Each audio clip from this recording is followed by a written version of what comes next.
Bismillahirrahmanirrahim. Assalamualaikum warahmatullahi wabarakatuh. Welcome back again in my YouTube channel Adam Farisal. Silakan sebelum menonton video ini seperti biasa untuk subscribe, like, dan komen, dan juga share ke berbagai media sosial Anda. Baiklah, saat ini kita membahas lanjutan dari customer behavior. Kemarin kita sudah belajar tentang urusan pembelian ya, prosesnya seperti apa. Sekarang kita akan lebih didetailkan bagaimana seorang marketer melakukan proses informasinya kepada konsumennya secara baik. Nah, kunci perbedaan perilaku konsumen adalah pada pola pemrosesan informasi yang berbeda-beda pada masing-masing individu. Masing-masing karakter memiliki suatu cara yang berbeda juga gitu ya. Nah, pemrosesan informasi adalah peristiwa di mana para konsumen diarahkan menuju suatu informasi. Kita mendirect mereka gitu ya untuk sampai adanya informasi yang mereka jelas secara baik dan jelas gitu ya. Kemudian bagaimana persuasif diajak untuk mencari informasi agar mereka lebih dalam lagi mengetahui informasinya, kemudian memahami informasi tersebut, kemudian diajak untuk mencari informasi, memahami informasi sampai dengan menempatkan informasi di memori mereka. Dan akhirnya membukakan kembali untuk bisa dipergunakan kembali. Jadi di dalam kotak experience mereka, di dalam proses urusan pembelian ya, di situ ada proses kan gitu ya. Lalu ada di sini kita memahami bagaimana experience mereka, baik mereka bagaimana menempatkan informasi tersebut dan ketika mereka mengambil informasi tersebut kembali gitu ya. Ada 3 tahap utama dalam pemrosesan informasi. Yang pertama adalah tahap refleks informasi. Refleks yang ditampilkan saat pertama kali ini yang menjadi pointer pertama gitu ya, menjadi poin pertama bagaimana seorang pemasaran, bagaimana menciptakan produk atau promotion atau apapun juga yang ada gitu ya sebagai stimulus, itu harus memberikan kesan yang pertama yang baik gitu ya. Jadi pandangan pertama menciptakan satu image yang baik juga terhadap nanti kedepannya seperti apa. Yang kedua adalah tahap adaptasi. Di sini sudah dikenal produknya karena sudah di awalnya sudah ada refleks informasinya. Yang kedua adalah diadaptasi akibat pengulangan informasi ya yang berulang kali, apakah melalui iklan atau apapun juga atau informasi dari sales gitu ya, sehingga konsumen bisa beradaptasi terhadap informasi yang ditampilkannya. Lalu kemudian adalah setelah masuk dalam benaknya konsumen, lalu kemudian dipersepsikanlah. Ya, ini adalah tahap persepsi. Munculnya persepsi tertentu dari informasi yang ditampilkannya. Agar tidak salah persepsi, agar tidak menjadi gagal paham atau salah fokus, maka seorang pemasaran harus melakukan feedback. Ini yang nanti akan kita bahas di persuasif. Lakukan feedback atau tanyakan kembali, review kembali gitu ya, apakah pesannya sudah sampai, mana yang tidak mengerti silakan untuk ditanyakan agar tidak mengurangi salah paham. Atau biarkanlah konsumen untuk berbicara dulu gitu ya. Anda mendengarkan secara aktif gitu ya. Bagaimana mereka sejauh mana di proses refleks informasinya, bagaimana di tahap adaptasinya, sampai dengan tahap persepsinya sudah tepat atau tidak. Ajukanlah pertanyaan yang tepat kepada konsumennya. Nah, tujuan itu adalah kita merubah attitude ya, merubah sikap yang kita pelajari sebelumnya lagi. Kita melakukan perubahan sikap dari konsumen yang awalnya tidak mengetahui produknya, sehingga dia akan merubah sikapnya, sikapnya menjadi berkeinginan terlebih dahulu untuk mau terhadap produk tersebut. Lalu kemudian setelah mau, mereka akan mencoba, kemudian mereka akan kita harapkan menjadi puas terhadap produk kita atau jasa kita. Nah, berarti kalau changing attitude di sini merubah sikap adalah dengan cara yang positif, karena pemasaran adalah harus dengan sifatnya persuasif. Nah, persuasif ini adalah suatu cara yang efektif dari marketing communication atau promotion marketing ya, untuk merubah attitude. Caranya seperti apa? Ya agar lebih tidak salah persepsi yang saya bilang tadi di awal, gunakanlah timbal balik gitu. Ajukan pertanyaan tepat, ajaklah diskusi, ajaklah obrol yang baik gitu. Apakah Anda sudah memahami akan manfaatnya, ingredientnya, silakan berikanlah waktu kepada konsumen biar dia melakukan pemrosesan informasinya dengan baik. Jadi lakukanlah pertama kali adalah timbal balik. Yang kedua adalah bagaimana untuk merubah attitude adalah dengan sifat Pertama, orang akan ada rasa ketakutan. Di videonya Anda silakan lihat lagi. Mayoritas orang merasa takut itu menjadi nomor satu gitu ya. Itu berarti kalau kita mau persuasif ya kita buat menjadi scarcity atau langka produknya gitu ya, atau jasanya. Bahwa ini adalah limited edition, tidak atau tidak banyak stoknya gitu ya di pasaran sehingga orang mau berbondong-bondong, atau misalkan flash sale 17 Agustus misalkan begitu ya, waktu sangat limited sekali. Lalu kemudian bagaimana untuk changing attitude adalah punya authority di sini gitu ya. Jangan sampai seorang konsumen harus menunggu lagi gitu ya karena akibat dia salesnya atau misalkan marketernya tidak memiliki authority di situ. Jadi harus agile, harus cepat gitu ya, harus tangkas. Syaratnya adalah harus punya authority di sini gitu ya. Suatu perusahaan juga ketika ada peluang kesempatan dari konsumennya ditangkap oleh perusahaan langsung dirubah menjadi satu keuntungan. Jadi tidak ada lagi yang birokrasi atau lama-lama lah gitu ya. Lambat sekali prosesnya. Jadi harus fix cepat. Lalu kemudian untuk changing attitude yang sifatnya persuasif adalah dengan konsistensi. Konsisten. Kita selalu konsisten bahwa produknya dijaga agar lebih baik gitu ya, tetap baik dengan penggunaan yang baik juga, karena produk yang baik itu kalau penggunaannya juga secara tepat gitu ya, sehingga hasilnya akan tepat juga. Kemudian untuk bisa merubah attitude, pertama adalah harus menyukai itu terlebih dahulu gitu ya, karena dengan menyukai itu orang akan secara tidak langsung akan merasa mengikutinya gitu. Kalau misalkan dari awalnya sudah tidak menyukainya atau misalkan dislike terhadap satu produknya, wah susah untuk dirubahnya gitu ya. Jadi harus bikin orang itu menyukai terlebih dahulu, nyaman dulu lah gitu. Asal jangan nyaman tiba-tiba ditinggalin ya, itu jangan, ghosting namanya, bukan leaking namanya gitu ya. Lalu kemudian ada kesepakatan kata, konsensus di sini gitu ya. Ada satu kebulatan kata yang sama, yang ada suatu opini publik yang sama lah, bahwa produk itu memang baik, bahwa produk itu memang premium gitu ya.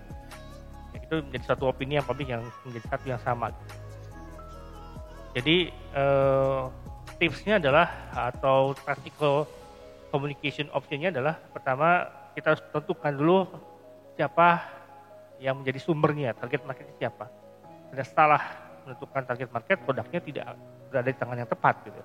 Orang tidak akan bisa merasakan manfaatnya secara baik. Kemudian bagaimana pesan itu dibangun gitu ya. Karena proses membangun message itu pun ada prosesnya gitu ya. Ada perasaan dari, harus ada feedback, ada scarcity, ada leaking dan sebagainya, itu yang di awal saya bicarakan tadi gitu ya. Lalu bagaimana media atau penggunaan media seperti apa yang akan kita gunakan untuk mendeliver message-nya seperti apa atau mentransmit message seperti apa. Kemudian lebih spesifik lagi target marketnya seperti apa yang kita akan gunakan, atau misalkan menggunakan influence ya, atau opinion public yang lebih baik gitu ya, sehingga mereka akan terima dengan baik. Ya, kita belajar juga sudah lama kita pelajari tentang model komunikasi. Ada source, ada message, kemudian ada medium ya. Medium itu adalah konsumennya. Ada input, proses, outputnya adalah medium tadi gitu ya. Nah, timbal baliknya adalah feedback tadi gitu. Jadi di proses komunikasi ini atau dilakukan oleh konsumen ini adalah harus ada feedback dalam konsumennya gitu. Biar kita bisa mengenalinya, mengidentifikasi konsumen itu seperti apa. Source-nya, tentukan dulu source-nya seperti apa. Ya, jadi influencer-nya seperti apa. Itu akan membentuk suatu opini publik yang cukup kuat juga gitu ya. Yang rata-rata umumnya tidak baik positif message-nya atau negatif message-nya atau apapun yang terjadi itu biasanya tidak akan lama. Untuk penelitian itu kira-kira 6 bulan positif gitu ya, atau negatif muncul, habis itu hilang. Itu berdasarkan dari influencer-nya gitu ya. Siapa yang influencer yang kita akan gunakan, kemudian message-nya seperti apa, kemudian medianya seperti apa, kemudian target market-nya seperti apa, kemudian bagaimana kita membentuk feedback-nya. Ini penting, semuanya sangat penting sekali dalam pemasaran. Orang sekarang sudah terlalu jenuh dengan orang yang sifatnya, kalau dalam iklan ya, jenuh dengan orang-orang yang misalkan artis lah. Mereka lebih mempercayai atau orang-orang yang umum, yang seperti ibu rumah tangga biasa saja, yang natural aja lah gitu. Yang mereka percaya bahwa itu adalah pelaku yang sebenarnya gitu, dibandingkan orang-orang yang artis-artis yang terkenal lah. Sekarang fenomena seperti itu. Jadi bagaimana kita membangun suatu interaktif communication. Jadi bagaimana consumer have many more choice available and greater control to process message. Jadi bagaimana kita melakukan keterlibatan konsumen lebih tinggi lagi gitu. Bagaimana konsumen kita biarkan mereka punya berbagai pilihan, juga biarkan juga mereka memiliki decision yang kuat juga, pengambil keputusan yang kuat juga, atau pengendalian yang kuat juga terhadap proses message-nya. Jadi dengan melibatkan mereka dalam message-nya atau seakan-akan it's me dalam iklan tersebut atau dalam produk tersebut ya, jadi merasa dia adalah kuat sekali. Misalkan kalau misalkan kita mengusung satu tematik atau suatu narasi misalkan nasional gitu, netizen kan itu akan merasa bahwa itu adalah negara saya, produk itu adalah negara kan. Jadi netizen, jadi betul-betul merasa bahwa produk itu adalah bagian dari hidup dia. Atau misalkan seorang lagi namanya Olimpiade ya, bulu tangkisnya menang kemarin gitu ya, wah semua beralih ke olahraga ke situ ya. Jadi ketika dia merasa wants to be like athlete seperti itu, gitu. Biarkan dia terlibat dalam message-nya. Gitu. Kemudian marketingnya sifatnya permission gitu ya. Yang berikutnya adalah suatu pola yang dibentuk dalam interaktif komunikasi tadi. Gitu. Nah, kita gunakan bagaimana use and gratification theory. Gratifikasi adalah ya rewarding gitu. Bagaimana consumer are active, kemudian goal directed, and draw on a mass media to satisfy need. Kita gunakan consumer itu adalah aktif ya, membangun konsumen yang aktif, biarkan dia terlibat dan sebagainya. Kemudian kita arahkan kepada tujuannya dan juga membuat suatu gambaran, suatu kepuasan di media ya, yang mass media bahwa ini publik secara ini menyukai gitu akan kebutuhan tersebut yang atau lebih trending topiknya kebutuhan sekarang sedang ini apa gitu, sedang trending seperti apa. Jadi kita harus mengupdate juga komunikasi modelnya seperti apa gitu ya. Jadi yang kita pahami tadi ada source-nya, ada kemudian message-nya, kemudian ada medium-nya atau namanya consumer-nya. Ya ini bagaimana kita mengenlarge, mengupdate lagi komunikasi modelnya lebih lengkap lagi gitu ya, mengupdating lagi di sini. Bagaimana sendernya kita gunakan lebih daripada satu yang orang-orang yang berpengaruh dan sebagainya. Lalu kemudian receiver-nya kita update lagi menjadi lebih baik lagi. Jadi prosesnya tidak kaku, proses komunikasinya tidak satu kali aja. Makanya kita selalu belajar tentang proses komunikasi juga gitu ya, nggak hanya satu kali aja di awal, tapi kita lakukan update terus. Gitu ya. Bagaimana sekarang consumer proaktif dalam komunikasi prosesnya gitu ya. Sekarang orang yang awalnya hanya sifatnya foto, sekarang sudah berubah ke video kan gitu ya. Sudah mulai aktif gitu ya. Bagaimana orang dilibatkan ke sana juga dalam proses videonya, orang sudah jenuh ke foto mungkin gitu ya. Sekarang bagaimana tampilan Instagram sekarang sudah berubah jadi reels gitu ya. Yang orang diarahkan ke video-videonya, orang lebih banyak terlibat di situ. Bagaimana TikTok bisa berhasil gitu ya, padahal TikTok sendiri tidak punya media, tidak punya konten ya. Tapi bagaimana konsumen itu menjadi konten creator gitu ya. Sehingga berkembang sehingga bahkan TikTok jadi rame, gitu, jadi laku bahkan. Itulah sekarang abadnya, eranya video gitu ya, bukan lagi foto-foto yang sifatnya kaku. Gitu. Lalu kemudian e-commerce, new message formatnya sekarang sudah new e-commerce gitu ya. Sekarang sudah worldwide lagi, lebih canggih lagi, lebih luas lagi, lebih global lagi, nggak terkotakan dalam satu daerah saja gitu ya. Lalu kemudian new message format sekarang lagi baru yang update-nya adalah blogging ya. Podcast, sekarang orang lebih senang mendengarkan, lebih senang menonton gitu ya, podcast, kemudian video blog gitu ya, bloggers gitu ya, apapun juga lah gitu ya. Jadi sekarang sedang menarik gitu ya. Video-video menjadi incaran menggantikan media TV. Orang mau cari informasi tentang suatu produk, melihat unboxing dulu atau review terhadap suatu produknya. Lalu kemudian ada interaktif respon levelnya gitu. Respon can be more than just a purchase atau transaction gitu ya. Bagaimana untuk first order itu kita gunakan transaksi sales datanya gitu. Kita punya database-nya gitu. Jadi untuk agar komunikasi menjadi tepat. Lalu kemudian second order response, misalkan non-transaction customer feedback, yang sifatnya bukan non-transaksi tapi berdasarkan dari order atau permintaan yang muncul dari repeat order yang ada. Nah, yang kemudian source-nya yang penting juga gitu ya. Ini efek source-nya sangat penting sekali sekarang, bahkan orang sudah sangat teliti, sangat detail, sangat orang cepat dulu memahami ini siapa sumbernya nih. Ini siapa dulu nih. Jadi kalau dia public figure, influencer, orang lebih percaya. Bahkan ada satu artis YouTuber yang sangat diminati untuk endorse satu produk. Jadi menarik gitu. Jadi ditunggu endorse-annya, ditunggu endorse, padahal dia juga bukan mau beli produknya, tapi orang cenderung akan memilih influencer siapa gitu. Dibandingkan dengan iklan dan sebagainya. Walaupun iklan memiliki pengaruh juga cukup tinggi. Tapi sekarang fenomenanya, update sekarang, the source-nya penting. Bagaimana suatu kata-kata yang sama digunakan atau dengan berbagai orang yang berbeda gitu, tapi menggunakan kata-kata yang sama juga digunakan untuk memiliki arti yang berbeda-beda gitu. Itu juga sekarang sedang trending juga begitu ya. Atta Halilintar punya suatu trending topik atau trending khas yang dalam gitu tentang personal branding dia juga gitu. Jadi ini yang menarik ya, ada source credibility dan juga ada source effectiveness.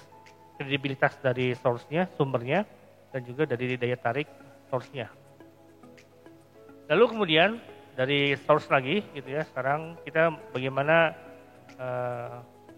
mematchkan antara consumer need ya, kebutuhan consumer dengan apa yang ditawarkan oleh si source tadi gitu, atau apa yang ditawarkan reward apa yang ditawarkan oleh source tersebut.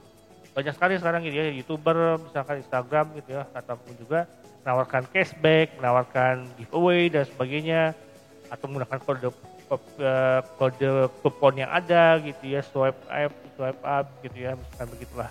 Banyak sekali gitu ya pengaruhnya yang lebih ingin instan.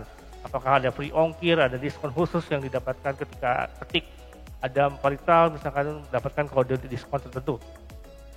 Jadi dia akan menghubungkan dengan apa kebutuhan customer-nya dengan juga apa yang ditawarkan dari reward yang dari si source-nya tadi.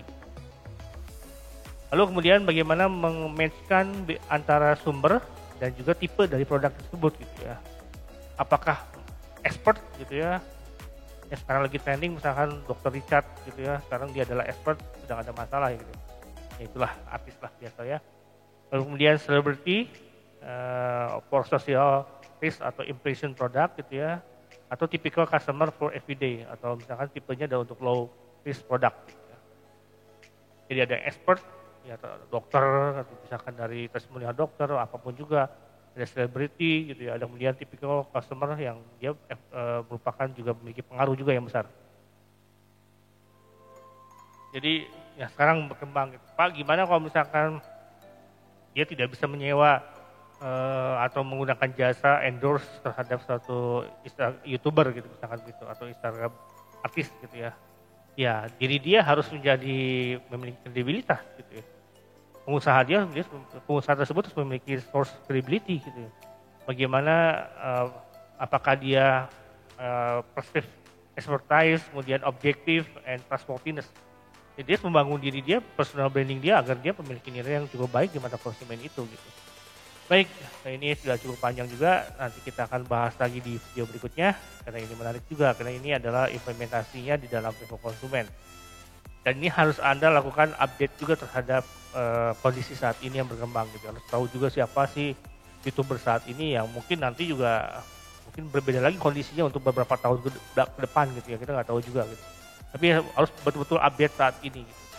Baik, itu aja yang dapat saya sampaikan. Terima kasih, silakan sebelum Anda menutup video ini, kalau ada pertanyaan silahkan isi komentar dulu gitu ya, atau Anda mau DM ke saya di Adam Farisal di Instagram silakan.